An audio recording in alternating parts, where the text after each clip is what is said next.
अस्सलामु अलैकुम। वालेकुम अस्सलाम। अच्छा माशाल्लाह। अच्छा इस्लामिक सवाल करेंगे, इजाज़त है? इजाज़त है। माशाल्लाह। अच्छा सबसे पहला सवाल आपसे, जो फरिश्ते हमारे आमाल लिखते हैं उन फरिश्तों का नाम क्या है? वो दो फरिश्ते हैं, दोनों फरिश्तों का नाम क्या है? किरामन कातिबीन। किरामन कातिबीन। हाँ माशाल्लाह बिल्कुल सही जवाब दिया आपने। हमारे आमाल लिखने वाले फरिश्तों का नाम क्या है? किरामन कातिबीन। अच्छा हज़रत उमर रज़ी अल्लाहु अन्हु की खिलाफत कितने साल रही? 10.5 साल। 10.5 साल। हाँ माशाल्लाह बिल्कुल सही जवाब है। अच्छा हज़रत उस्मान गनी रज़ी अल्लाहु अन्हु की खिलाफत कितने साल रही? 12 साल। 12 साल। हाँ माशाल्लाह बिल्कुल सही जवाब है। अच्छा मशहूर आसमानी किताबें कितनी हैं?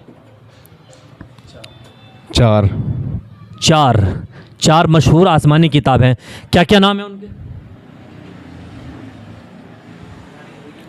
कुरान शरीफ। हाँ माशाल्लाह कुरान शरीफ, और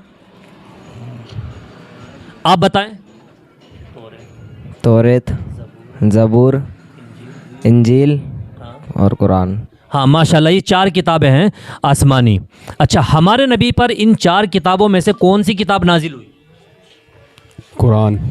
कुरान शरीफ। हाँ माशाल्लाह बिल्कुल सही जवाब है।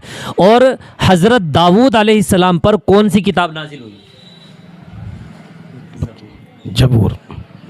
ज़बूर। हाँ माशाल्लाह। जुमे के दिन गुस्ल करना फ़र्ज़ है या सुन्नत है या फिर मुस्तहब है, क्या है? फ़र्ज़ है, सुन्नत है। सुन्नत है। हाँ माशाल्लाह बिल्कुल सही जवाब है। जुमे के दिन गुस्ल करना सुन्नत है। अच्छा वो कौन से नबी हैं जिनकी पैदाइश के बाद उनकी वालिदा ने उनको नहर के अंदर डाल दिया था?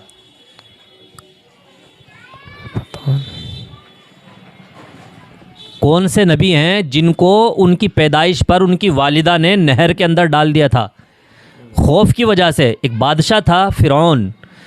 वो बादशाह हर लड़के को, जिसके घर के अंदर लड़का पैदा होता था, उसको कत्ल कर रहा था। तो वो कौन से नबी थे जिनकी पैदाइश पर उनकी माँ ने उनको दरिया के अंदर, नहर के अंदर डाल दिया था? मूसा अलैहिस्सलाम। हज़रत मूसा अलैहिस्सलाम। माशाल्लाह बिल्कुल सही जवाब दिया, आप समझ गए माशाल्लाह। अच्छा एक सवाल मैं आप लोगों से करूंगा, जितने भी हमारी इस वीडियो को देख रहे हैं उन सब से मेरा सवाल ये है, वो कौन से नबी हैं जो सबसे ज़्यादा खूबसूरत थे? खूबसूरती में उनकी मिसाल नहीं, सबसे ज़्यादा खूबसूरत उनको माना जाता है। कौन से नबी? अगर आपको मालूम है तो कमेंट सेक्शन में ज़रूर बताइएगा। अच्छा माशाल्लाह आप लोगों ने सारे सवालों के जवाब तकरीबन सही दिए। अल्लाह ताला आपके इल्म में मज़ीद तरक्की अता फ़रमाए। अस्सलाम वालेकुम।